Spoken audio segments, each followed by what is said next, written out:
Hello and welcome you all to beat the street. फिर से एक इंडस्ट्री रिपोर्ट के साथ आपके साथ खड़े हैं और आज हम बात करने वाले हैं बिल्कुल यूनिक इंडस्ट्री के बारे में जिसका नाम है QSR। QSR की फुल फॉर्म होती है क्विक सर्विस रेस्टोरेंट। जैसे अगर हम आप देखते हैं डोमिनोज हो गया, मैकडोनल्ड्स हो गया, जो कि आपको जो सर्विस है वो फटाफट से फटाफट देते हैं और साथ ही साथ एक स्टैंडर्डाइज प्रोसेस के थ्रू काम करते हैं। तो आज उस इंडस्ट्री को पूरा समझेंगे और फिर उसके बाद हम लेकर आने वाले series of videos in QSR industry जो कंपनीज लिस्टेड हैं उनके बारे में। बर्गर किंग हो गया, वेस्ट लाइफ डेवलपमेंट हो गया जो मैकडोनल्ड की कंपनी है, साथ ही साथ जुबिलियंट फूड। तो कौन सी कंपनी में आपको इन्वेस्ट करना चाहिए और पूरे जो इंडस्ट्री के डायनामिक्स हैं वो क्यों चेंज हो रहे हैं, वो काफ़ी इंटरेस्टिंग है जानना। तो आज शुरुआत करते हैं इस पूरी कन्वर्सेशन का। और आप अगर तक अभी तक चैनल को सब्सक्राइब नहीं किया है तो पहले चैनल को सब्सक्राइब कर दें इसी तरह की डिटेल्ड वीडियोस के लिए। और वहाँ पर ही नीचे आपको एक फंडामेंटल सीरीज की लिस्ट मिल जाएगी जहाँ पर आपको सारी कंपनीज का एनुअल रिपोर्ट एनालिसिस आप देख सकते हैं। अब शुरुआत करते हैं कि QSR इंडस्ट्री में चेंज क्या हो रहा है। तो सबसे पहले हम समझते हैं इसकी पूरी इंडस्ट्री की साइज़ क्या है, ऑर्गेनाइज प्लेयर कितने में, अनऑर्गेनाइज प्लेयर कितने में और कहाँ से ग्रोथ आ रही है।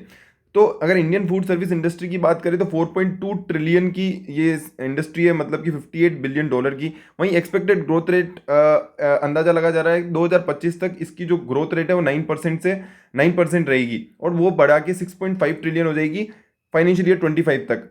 वहीं ऑर्गेनाइज प्लेयर की बात करें तो वहाँ पर ग्रोथ रेट 15% तक रहने वाली है और इससे भी ज़्यादा हो सकती है, क्योंकि जो ऑर्गेनाइज प्लेयर हैं क्योंकि ड्यूरिंग द कोरोना टाइम्स बहुत सारे जो अनऑर्गेनाइज प्लेयर हैं, जो हमारे छोटे छोटे लोग थे जो लीज पर लेकर और काम करते थे, वो यहाँ पर ख़त्म हो चुके हैं। अनऑर्गेनाइज प्लेयर 30 से 40% तक क्लोज आउट हो चुके हैं, क्योंकि या तो वो रेंट नहीं चुका पा रहे थे कोविड के टाइम्स में, या उनकी जो पूरी जो उनकी जो सिचुएशन है, फाइनेंशियल सिचुएशन, वो खराब हो चुकी है। तो इसके कारण ऑर्गेनाइज प्लेयर को सबसे ज़्यादा फायदा मिला है।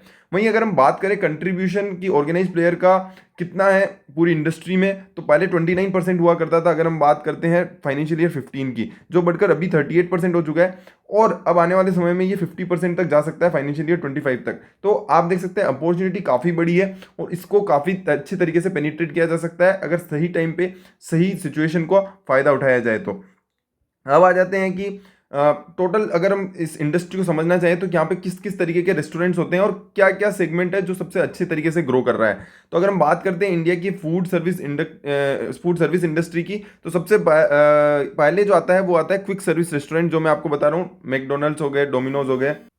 वहीं सेकंड नंबर पर आप देख सकते हैं कैजुअल डाइनिंग रेस्टोरेंट आते हैं, जिसमें कि कुजीन होता है और आपको वहीं जाकर खाना खाना पड़ता है, और मोस्टली ये होता है कि जिसमें हम रोटी सब्जी और पूरी थाली टाइप आप कह सकते हैं, जो कैजुअल डाइनिंग होता है, जो हम इतना कैजुअली जाते हैं। ऐसा नहीं होगा कि आप रोज, जबकि क्विक सर्विस रेस्टोरेंट में क्या होता है कि स्पीड फास्ट होती है, जो कॉलेज और वो वाले जो स्टूडेंट्स होते हैं उनको काफ़ी फास्टेस्ट सर्विस चाहिए, तो वो वाली कैटेगरी आती है। जिसमें अगर हम बात करें तो यहाँ पर जो सेल्स की केगर है और मार्केट शेयर है वो आप यहाँ पर दोनों तरफ देख सकते हैं। और ये एक्सपेक्टेड है कि क्विक सर्विस रेस्टोरेंट की जो स्पीड है वो सबसे तेज स्पीड से यहाँ पे आने वाले समय में ग्रो करने वाला है 20 to 25 फाइनेंशियल ईयर 20 से फाइनेंशियल ईयर 25 तक। तो 23% से ग्रो करेगा और 54% मार्केट शेयर एक्सपेक्टेड है कि क्विक सर्विस रेस्टोरेंट के पास चला जाएगा। अभी 47% है, बट ये और तेजी से ग्रो होने वाला है। वहीं कैजुअल डाइनिंग रेस्टोरेंट की बात करें तो ये सेकंड नंबर पे आता है और 19% की ग्रोथ रेट यहाँ पर है और 32%। बट जो कैजुअल डाइनिंग रेस्टोरेंट है वो एक फ्रेंचाइजी बेस्ड कम होते हैं, जबकि अगर हम बात करें क्विक सर्विस रेस्टोरेंट, वो तेजी से फ्रेंचाइजी बेस्ड होते हैं और तेजी से ग्रो करते हैं। तो ये दोनों में काफ़ी डिफरेंस है। बाकी इसके अलावा आप देख सकते हैं कि फ्रोजन आइसक्रीम, फ्रोजन डिजर्ट वाले हो गए, कैफे हो गए, फाइन डाइनिंग रेस्टोरेंट हो गए, ये सबकी जो ग्रोथ रेट है वो काफ़ी कम है और मार्केट शेयर भी काफ़ी कम है। तो सबसे तेज जो अभी ग्रो करने वाला है वो करने वाला है क्विक सर्विस रेस्टोरेंट, और वहाँ पर काफ़ी सारी चीज़ें हैं जो इंडस्ट्री में चेंज होने वाली है। तो हमारा मेजर फोकस रहेगा क्विक सर्विस रेस्टोरेंट के ऊपर।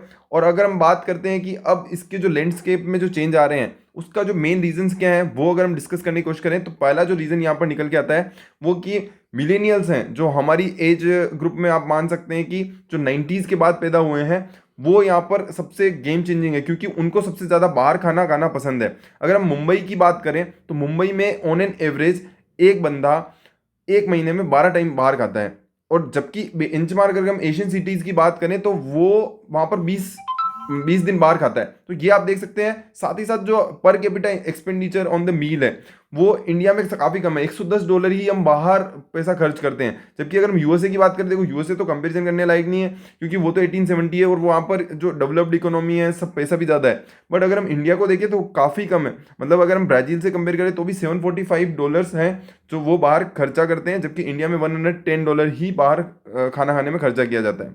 वहीं अगर हम बात करते हैं कि ओवरऑल जो फ्रीक्वेंसी है बाहर जाने की, वो यहाँ पर धीरे धीरे तेजी से बढ़ रही है। जो लोग मुंबई में 2003 से 2018 तक की अगर हम बात करें तो वहाँ पर आप देखिए 3 टाइम बाहर खाना खाते थे, अभी हम ये बढ़ के 12 टाइम हो चुका है। और अगर हम बात करते हैं एशियन सिटीज़ की जो जिसका हम कंपैरिजन कर रहे हैं, वो यहाँ पर आप देखिए 10 से अब 20 हो चुका है। तो वहाँ पर जो स्पीड है मुंबई के कंपैरिजन में, मुंबई में यहाँ पर काफ़ी तेज़ी से ग्रोथ देखने को मिल रही है। तो ये सारी चीज़ें हैं जो यहाँ पर पूरी इंडस्ट्री में चेंज कर रही है और पूरी इंडस्ट्री को ग्रोथ में लेकर आ रही है। पहली चीज़ ये हो जाती है। दूसरी चीज़ हो जाती है कि जो हमारी मिडिल क्लास पॉपुलेशन है, इंडिया की जो मिडिल क्लास पॉपुलेशन है वो तेज़ी से बढ़ रही है। 62% ऑफ द इंडिया है वो 15 to 60 के एज ब्रैकेट में आता है। वहीं 30% ऑफ द पॉपुलेशन है वो 15 ईयर, मतलब हमारी 92% जो पॉपुलेशन है वो 60 साल से कम की है। और वो जो जनरेशन होती है वो सबसे ज़्यादा बाहर आउटर स्पेस में जाके खाना खाती है। तो वो पूरी कैटेगरी है जो अभी बहुत पेनिट्रेट की जा सकती है। और इसी के कारण अगर हम देखें तो इंडिया एक फेवरेबल नेशन में आता है, जो कि जो क्विक सर्विस रेस्टोरेंट की अगर इंडस्ट्री की बात करें या और दूसरी इंडस्ट्री की बात करें तो वहाँ पर कहीं ना कहीं बहुत अच्छे तरीके से पेनिट्रेट किया जा सकता है। ये आप देख सकते हैं कि मीडियन एज अगर हम बात करें तो 28 है, जबकि जापान की 49 है, वेस्टर्न यूरोप 45, 37। तो ये एक बहुत बड़ी अपॉर्चुनिटी यहाँ पर निकल के आ सकती है। तो ये एक चीज़ हो जाती है। इसके अलावा अगर हम तीसरे रीज़न की बात करें तो तीसरा रीज़न यहाँ पर निकल के आता है कि इंडिया का जो डायनामिक्स है वो चेंज हो रहे हैं। उसका एक और रीज़न ये है कि कंपनी जो है मिडिल क्लास पे फोकस करती है, क्योंकि आप अगर देखेंगे मैकडोनल्ड हो गया या डोमिनोज हो गया, उनका मेजर फोकस होता है वो मिडिल क्लास होता है। क्योंकि जो लग्जीरियस क्लास होती है वो या तो फाइन डाइनिंग रेस्टोरेंट या फिर वो अपने घर पे ही ज़्यादा प्रेफर करती है। बट जो मिडिल क्लास है वो इंडिया में सबसे ज़्यादा है। अगर हम फाइनेंशियल ईयर 11 से फाइनेंशियल ईयर 20 को कंपेयर करें तो 160 मिलियन से बढ़कर 350 मिलियन लोग हैं जो मिडिल क्लास कैटेगरी में आ चुके हैं। तो ये करीबन डबल हो चुका है नंबर है। और target customer base QSR player का यही होता है। तो ये जितना बढ़ेगा उतना ही हेल्प होगी इंडिया की क्यूएसआर इंडस्ट्री को डेवलप होने में। वहीं अगर हम बात करें कि अनऑर्गेनाइज प्लेयर कोविड-19 में काफ़ी यहाँ पर उनका जो है क्लोजर हो चुका है। और इसके कारण क्या हुआ है कि रिटेल स्पेस जो मार्केट में है, जहाँ पर फोकस्ड आप कह सकते हैं कि फोकस्ड जनता आती है जो ये क्यूएसआर यूज़ करती है या फूड कोर्ट यूज़ करती है, वो बढ़ चुकी है। और रिटेल स्पेस की जो अवेलेबिलिटी है वो बढ़ चुकी है। तो जो क्यूएसआर प्लेयर्स हैं जो आज पहले फूड कोर्ट मॉल्स में लगाए जाते थे, वहाँ पर सक्सेसफुल होने के बाद अब हाई स्ट्रीट, हॉस्पिटल्स, और अगर हम एस्टिमेट की माने तो 2 मिलियन स्क्वायर फीट से ज़्यादा रिटेल स्पेस एस्टिमेट किया जा रहा है कि फूड सेक्टर के लिए अवेलेबल है। और वो टॉप 7 सिटीज़ में अवेलेबल है। तो ये देख सकते हैं कि आप एक बहुत बड़ा चंक है in the retail space also, जहाँ पर ये लोग पेनिट्रेट कर सकते हैं। तो फूड डिलीवरी और फूड टेक बिजनेस में जो अब टेक्नोलॉजी ने पूरा जो मूवमेंट चेंज किया है उसकी बात कर लेते हैं। तो 2 तरीके के यहाँ पर बिजनेस मॉडल यूज़ किए जाते हैं। एक होता है रेस्टोरेंट टू कंज्यूमर, एक होता है प्लेटफॉर्म टू कंज्यूमर। तो रेस्टोरेंट टू कंज्यूमर में क्या होता है कि रेस्टोरेंट की खुद की एप्लीकेशन होती है, उनकी खुद की वेबसाइट होती है जिसके थ्रू ऑर्डर आते हैं और वो उसी के उनका डिलीवरी बॉय होता है वो खुद ही डिलीवर करते हैं। वहीं प्लेटफॉर्म टू कंज्यूमर में क्या होता है कि जोमेटो और स्विगी जैसे लोग आ जाते हैं, जिसमें क्या होता है कि जो ऑर्डर देने वाला है वो भी थर्ड पार्टी ऑर्डर ऐप से ऑर्डर देता है और साथ ही साथ जो डिलीवरी करने वाला होता है वो भी प्लेटफॉर्म वाला होता है। तो ये 2 तरीके के बिजनेस मॉडल अभी एज ऑफ नाउ इंडिया में प्रचलित है। और वहीं अगर हम इंडिया की फूड डिलीवरी को समझने की कोशिश करें तो ये क्या हो जाता है, इसके कारण टेक्नोलॉजी एलिमेंट आ चुका है और वो स्केलेबिलिटी को बढ़ाता है। जैसे ही टेक्नोलॉजी इनेबलमेंट आता है किसी भी बिजनेस में तो वहाँ से जो स्केल है वो यहाँ पर बढ़ जाती है। वो उसको आप इस तरीके से समझ सकते हैं कि जो हम अगर मान लीजिए कि आपको बाहर जाने की इच्छा नहीं है, तो अगर अब अवेलेबल है कि जोमेटो अवेलेबल है तो आप जोमेटो से ऑर्डर कर देते हैं, तो जो पर्सन बंदे की जो सेल है या आप कह सकते हैं क्यूएसआर की जो सेल है वो बढ़ जाएगी। बट आपको तो घर पे बैठ के मिल जाएगा। तो इसके कारण क्या हुआ है कि मार्केट साइज है वो, उसकी जो अपॉर्चुनिटी है वो काफ़ी बढ़ चुकी है। और वो अगर हम देखें तो इसका जो पहला प्रायर एस्टिमेट था जो कोविड-19 से पहले था कि इंडिया का फूड डिलीवरी मार्केट है वो करीबन करीबन 16 बिलियन के लमसम एस्टिमेट किया गया था, बट उसकी जो ग्रोथ रेट है वो 12% हो चुकी है आफ्टर द कोविड, क्योंकि अब जो कंसर्न्स है, कंज्यूमर का प्रेफरेंस है, वो भी डिलीवरी की तरफ ज़्यादा हो गया है डाइन इन के बजाय। और उसी के कारण यहाँ पर अभी जो इसका एस्टिमेट है वो भी चेंज हो गया और 12.2 बिलियन होके 12.2% से बढ़ रहा है और 18 बिलियन तक का मार्केट हो सकता है आने वाले समय में।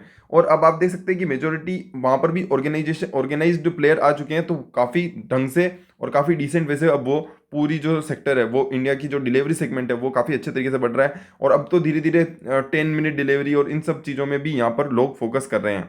वहीं अगर हम बात करें कि QSR प्लेयर का जो फोकस है वो टेक अवे की तरफ बढ़ता जा रहा है, तो ये एक और डायनामिक है जो चेंज हो रहा है। अगर आप देखते हैं, अगर हम पिछले फाइनेंशियल ईयर 18, 19 और 20 को एनालिसिस करते हैं, तो मेजर जो फोकस था, आप देख सकते हैं कि 50 से 60% जो जनता है, वो चाहे डोमिनोज की बात करें, यहाँ पर 35% थी, मैकडोनल्ड में 55%, 50% और 60% जो डाइन इन पे फोकस करती थी। मतलब 30 से 60% की जो टोटल आप मान सकते हैं एवरेज, वो है डाइन इन पे फोकस करती थी। बट अब कंपनीज क्या कर रही है कि उसको पूरे डायनेमिक को चेंज हुआ है, तो अब जो कोविड के बाद जो डायनेमिक चेंज हुआ है, अब मेजर फोकस किस पे आ चुका है, टेक अवे पे। जो पहले 20%, 16%, यहाँ पे 25% हुआ करता था, अब जो मेजर फोकस आ चुका है वो टेक अवे पे लेकर आए हैं। क्योंकि क्या हो रहा है, इसके कारण क्या होता है कि आपकी जो डाइनिंग की जो कैपेसिटी है आपको कम खरीदनी पड़ती है। मतलब कि आपके अगर मान लीजिए 2500 से 3000 का एक पिज्जा हट का आउटलेट, 3000 स्क्वायर फीट का एक पिज्जा हट का आउटलेट होता है, और उसके कारण क्या होता है, उसका जो रेंटल एक्सपेंस है, एक तो कैपेक्स बढ़ जाता है जब आप स्टार्टिंग में जाते हैं, प्लस साथ ही साथ रेंटल एक्सपेंस भी आपका बढ़ जाता है ऑन एन एवरेज पीरियड। तो इसके कारण क्या होता है कि आपको आपका जो रिटर्न ऑन कैपिटल एम्प्लॉयड है, रिटर्न ऑन कैपिटल एम्प्लॉयड क्या होता है कि आपने टोटल पैसा कितना लगाया, उस पर आपका रिटर्न कितना मिला, return divide by capital employed, मतलब कि आपने टोटल पैसा कितना लगाया उस पर कितना रिटर्न मिला, वो आपका कम हो जाता है, क्योंकि आपका कैपेक्स ज़्यादा लगेगा, रेंटल एक्सपेंस ज़्यादा होगा, तो आपका प्रॉफिट कम आएगा। बट अगर आप ये सोचो कि 2500 से 3000 का स्क्वायर फीट की जगह में अगर 600 से 1200 स्क्वायर फीट का अगर प्लेस ले लेता हूँ, और मैं उसमें कैजुअल डाइनिंग थोड़ी सी रखता हूँ, साथ ही साथ टेक अवे में फोकस करता हूँ, डिलीवरी पे मैं अगर फोकस करता हूँ, तो एक बहुत बड़ा जो चंक है वो आप सर्व कर पाते हो। दूसरी चीज़ है आपका जो यूनिट इकोनॉमिक्स है, कि पर्टिकुलर एक हमारा जो यूनिट है, मान लीजिए कि एक पर्टिकुलर स्पेस में, मुंबई की एक लोकेशन का जो एक स्पेस है, वो कब प्रॉफिटेबल आता है, उसकी जो लोकेशन है वो आप ज़्यादा सर्व कर सकते हो, पहली चीज़ तो। दूसरी चीज़ है वो प्रॉफिटेबिलिटी उसकी जो है वो तेज़ी से आगे बढ़ सकती है, तेज़ी से आपको यहाँ पर कन्वर्जन मिल सकता है, और आपको आपके ऊपर ज़्यादा प्रेशर नहीं होता है, क्योंकि आपका जो रेंटल एक्सपेंस है और कैपेक्स है वो कम इन्वॉल्व होता है, तो आपकी जो सक्सेस रेट है वो बढ़ जाती है, और साथ ही साथ आप ज़्यादा से ज़्यादा जगहों को कवर कर पाते हैं। तो ये जो दो टेक एलिमेंट है, उन्होंने पूरा गेम चेंज कर दिया। QSR इंडस्ट्री जो पहले प्रॉफिटेबल, आप देख सकते थे कि सारी कंपनीज हैं लगभग सभी नेगेटिव में चलती थी, अगर जुबिलेंट फूड को छोड़ दें, जो अपनी एप्लीकेशन और साथ ही साथ एग्रीगेटर दोनों पे फोकस करती थी। तो अभी क्या हो चुका है कि अभी पूरा इंडस्ट्री के जो डायनामिक्स हैं वो चेंज हो चुके हैं। अभी सब क्या कर रहे हैं, अभी सब फोकस कर रहे हैं टेक्नोलॉजी पे। टेक्नोलॉजी के साथ साथ अभी वो क्या है कि उनका जो टेस्ट है वो भी चेंज कर रहे हैं सब अपना।